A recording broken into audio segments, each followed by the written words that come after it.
Bienvenue à tous donc dans cette vidéo, toujours avec vous Moussa Chelgam.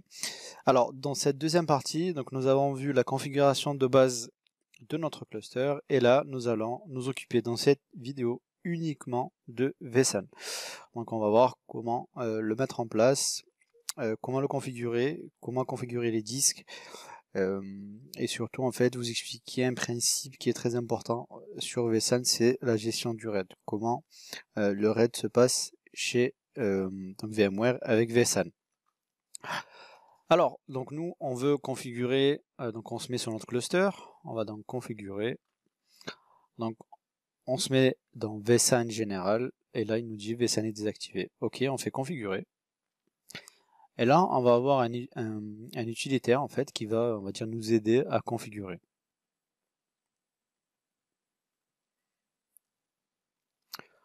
Alors ça charge, on l'a chargé. Alors ici, on touche à rien du tout. Donc ça, c'est des services en plus que pour cela, on n'en a pas vraiment besoin. Et donc on va rien configurer, on va laisser par défaut. Donc c'est des fonctionnalités en plus qu'on verra un peu plus tard dans un mode très, on va dire, avancé. Là, c'est vraiment de pouvoir voir les fonctionnalités de base par défaut de notre qu'un cluster peut avoir, et on va voir vSAN, on va dire de façon rapide. En tout cas, on va bien tester, voir comment il fonctionne. Donc là, il y a une vérification réseau qui a été faite. Vu qu'on a bien coché dans le VM kernel, on a bien coché vSAN, et là, automatiquement, il nous dit que voilà, il a bien vu que les cartes étaient bien configurées avec vSAN. Voilà, ça c'est fait. Alors, étape très importante. Là, c'est l'étape en fait où on va réclamer les disques qui se trouvent sur nos OS X. Je vous ai dit qu'en plus du disque sur lequel vous avez installé votre OS X, vous devriez en fait avoir un disque de 10 Go et un disque de 50 Go. En fait, ces disques ne doivent pas être utilisés, ça veut dire ne doivent pas être partitionnés. Ça veut dire il faut juste les rajouter et ne pas les formater, il ne faut pas qu'ils soient formatés. Parce que si vSAN ici voit qu'ils sont formatés, qu'il y a des données dessus, il ne va pas les toucher, il va vous dire qu'ils sont impossibles à utiliser, il ne va pas supprimer des disques. Il va uniquement prendre les disques qui sont vides en fait, qui n'ont jamais été touchés. Voilà, très important, sinon vous n'allez pas avoir vos disques. Alors, nous, donc on a notre disque 10 Go, et on a notre disque de 50 Go. On a dit que le 10 Go, on allait l'utiliser pour faire du SSD. Et celui donc de 50 Go, on va l'utiliser pour le reste. Dans un cluster vSAN, il est recommandé d'utiliser, on va dire, de mettre, déjà il est obligatoire d'avoir un SSD comme je vous ai dit, et un HDD, donc un disque normal. Et le SSD en fait, sa taille doit correspondre à 10% du HDD. Donc c'est par exemple, vous avez des HDD qui font au total 1 Tera, vous devriez avoir des SSD de moins 100 Go. Voilà. Alors ici j'ai mis 50 et 10, je suis plutôt à 20%, mais voilà, c'est pas grave. En tout cas, il faut bien essayer de respecter ça. C'est vraiment très important pour que le vSAN fonctionne correctement. Donc pourquoi le disque SSD? En fait, c'est tout simplement un disque qui va servir de cache. Vous n'allez pas pouvoir l'utiliser pour mettre des données dessus. C'est vSAN qui va automatiquement gérer, donc il va remonter les données qui demandent le plus d'input-output, d'IO, et il va les mettre sur le SSD pour qu'elles soient le plus accessibles. Et les données les moins utilisées, donc il va les mettre sur le HDD pour gagner en vitesse d'écriture, de lecture et vitesse d'accès aussi, qui est très importante. Là, on a une vue, on va dire une vue générale. Il a groupé tous les disques de 50 Go de cette marque-là. Donc bon, là c'est du virtuel, donc ça s'appelle VMware Virtual Disk. Donc de cette marque-là, avec cette taille-là, il les a mis ensemble. Plus, il est pareil, il a fait pour celui-là. On a la vue haute, et là, dans chaque haute, il vous dit ce qu'il y a. Voilà. Voilà. Et là, moi j'aime bien la vue simple en fait, et ça permet de configurer rapidement. Comme je vous ai dit, il est possible de tricher et de dire à vSAN que ce disque-là, en fait, c'est du flash. Bon, là, je l'avais déjà fait, on va le remettre en HDD. Donc, vous appuyez sur flash, Et là, automatiquement, en fait, il va le mettre en flash, il va le taguer en flash. Donc, il va l'utiliser pour faire du cache et non pas de stockage. Alors ici, il faut le réclamer, donc on va mettre niveau de capacité. Donc ça, c'est OK. Voilà, il vous dit aucun disque de cache. De toute façon, c'est obligatoire. Et là, on va lui dire niveau de cache pour ce disque-là. Et là, il est content. Voilà, et si vous allez dans la vue générale, vous allez voir qu'il a configuré de partout, comme un grand. Voilà. Là, on fait suivant. Et terminé. Et on va attendre gentiment le temps de la mise à jour. Très important, comme je vous ai dit, avec 4 Go de RAM, le vSAN ne s'activera pas. Il est vraiment obligatoire d'avoir 6 Go de RAM. Comme je vous ai dit, vous pourriez passer énormément de temps à faire du shooting pour ça. Et c'est 6 Go. Oh, 5 ça peut passer, je pense. 5 ça peut passer. J'ai pas essayé, mais 5 ça peut... mais 4 ça passera pas. J'ai essayé, ça ne passera pas. Donc faut vraiment, c'est important que sinon le service s'activera pas et vSAN ne fonctionnera pas. Il reste encore 2 tâches, donc on va attendre un petit peu.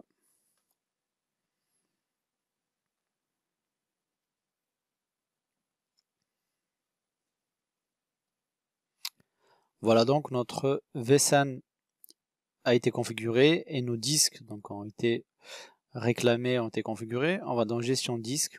Voilà, je reviens juste ici, je regarde s'il y a des infos que je pourrais vous donner. Donc là, il nous dit les 6 disques, ok, tout est ok, bon, rien à signaler. Gestion de disque. Et là, il nous affiche tous nos ESX avec tous les disques qu'il a réclamés. Il nous dit tous les disques, voilà. Très très important. Ça, c'est une erreur de configuration. Si par exemple, ici en fait, groupe réseau. Voilà, ici, groupe de partition réseau. Il faut que vous ayez le même groupe de partout. Ici. Dans groupe 1, groupe 1, groupe 1. Donc là, on a un groupe de 3 ESX. Si vous avez par exemple 1, 2, 3, c'est que vous avez un problème. Et le problème, c'est quoi? C'est tout simplement parce que vous n'avez pas activé le mode, si vous êtes on va dire en lab, vous n'avez pas activé le mode promiscuous, donc c'est le mode qui permet donc d'accepter tous les paquets, on va dire. Ou si vous le faites sur du physique, c'est que votre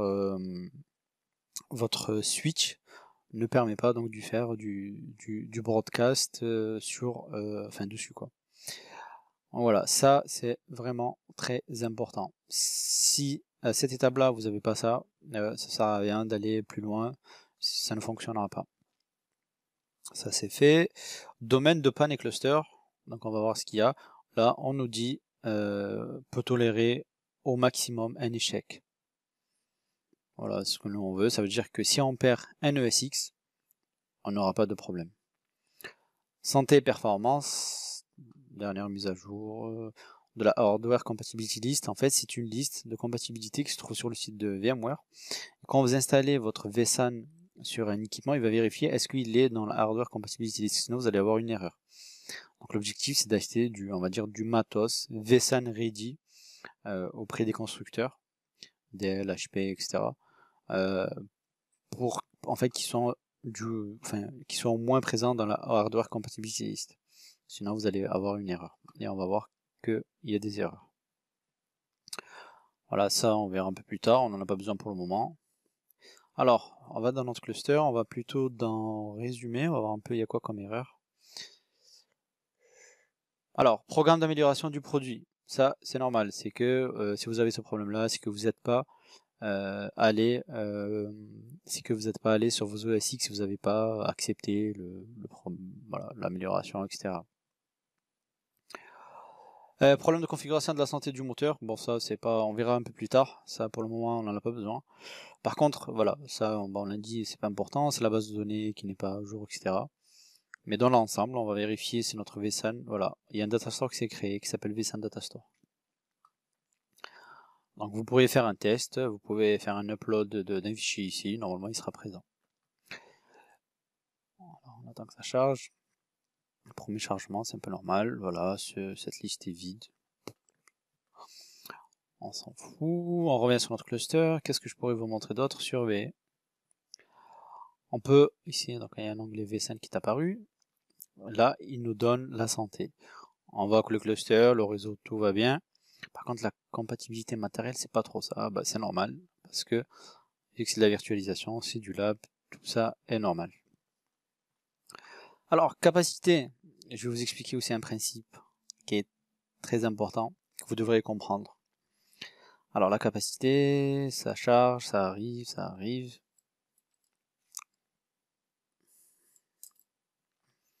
Ah, il y a un petit blocage. Alors, je touche à rien. Voilà, c'est chargé. Alors, ici, on voit, la première question que vous allez vous poser, c'est disponible 147, on va dire 150 gigas. Sachant, donc moi, j'ai mis, donc on avait mis en tant que disque de capacité, on a mis 50 x 3, donc ce qui fait 150.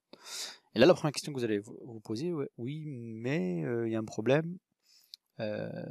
Comment ça se fait? C'est pas normal, normalement. Ça veut dire que si je mets des données et tout, je vais les perdre.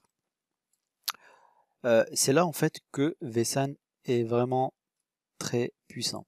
C'est que en fait, il va appliquer du RAID, d'accord, de la protection, on va dire, de données, par rapport aux objets, grâce à des stratégies de stockage. Je vais vous expliquer. Si par exemple, vous avez une VM, alors je me mets ici, stratégie de stockage, c'est celle-là, vSAN. C'est par exemple, vous avez une VM, donc vous créez une VM et tout, et vous voulez surtout pas la perdre. Ben vous appliquez une stratégie de stockage et qu'on appellera RAID 1 par exemple. Voilà. Ça veut dire que on va dire à vSAN que cette VM là, je veux qu'elle soit en RAID 1. C'est très important, je veux pas la perdre. Donc, on va lui appliquer une stratégie de stockage qu'on va appeler RAID 1 qu'on va configurer. Si par exemple vous avez une autre VM, je sais pas, un de vos collaborateurs vous demande je veux juste une VM pour tester un produit, voilà, j'en ai besoin dans la journée ou dans la semaine, c'est pas très important les données qu'il y a dessus, c'est pas très important. Et là, vous allez pouvoir appliquer donc une stratégie de stockage qui s'appellera pas de RAID, et c'est une stratégie de stockage qui du coup, s'il y a un problème, si la VM elle est perdue, c'est pas grave.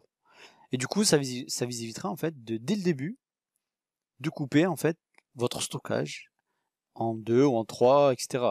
Voilà. Elle est vraiment là la puissance. C'est ce principe-là qu'il faut comprendre. C'est que vSAN est vraiment, c'est à l'objet, c'est à la VM, c'est vraiment, c'est nous, on décide si on veut du RAID ou pas. Voilà. C'est pas le cas du RAID hardware que vous trouvez sur les serveurs, où là d'un coup vous perdez un tiers de capacité, ou si vous faites un RAID 1, vous perdez la moitié de la capacité. Donc là, vous avez la possibilité de choisir. Alors on va voir qu'est-ce qu'on peut configurer aussi. Voilà, niveau de tolérance à la panne. En plus, vous avez un exemple qui est très important. Un disque dur avec une taille de 100 Go consomme 200. Si ici je mets 0, donc je veux aucune tolérance, et ben un disque virtuel de 100, il consomme que 100. Voilà. Donc je vais en mettre un. Forcer le provisioning, ça sert à rien en fait de le forcer. Donc si la VM elle est en dynamique, on la laisse en dynamique. On va pas récupérer, on va pas manger du stockage pour rien.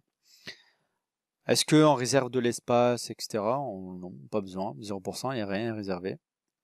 Et est-ce qu'on lui réserve un cache de lecture ou pas? On a la possibilité de rajouter les limites d'entrée-sortie par seconde sur notre VM.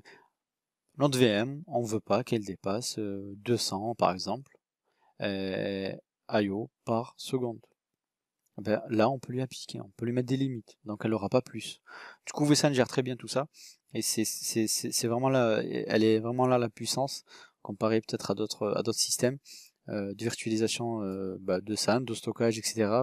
Et voilà, c'est VM par VM, et au moment de la création de la VM, il vous demande gentiment, donc là on va créer une VM juste pour tester. Donc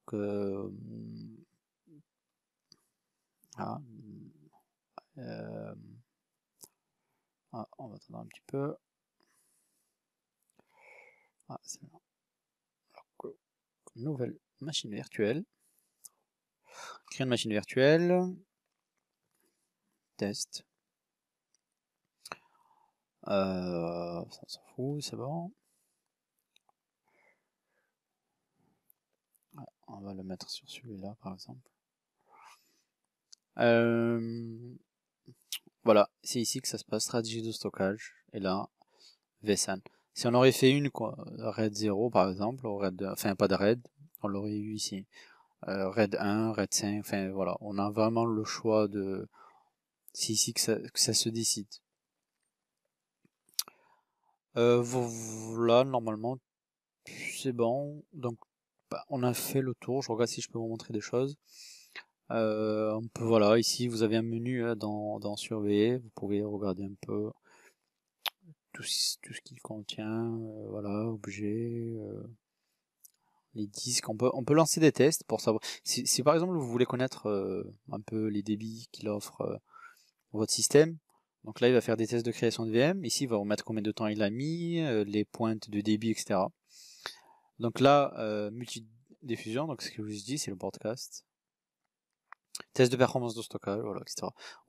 Vous appuyez ici, hop, et vous pourrez lancer des tests si vous voulez connaître quel débit votre vSAN peut vous offrir sur le matériel que vous avez. Ça pourrait être très intéressant.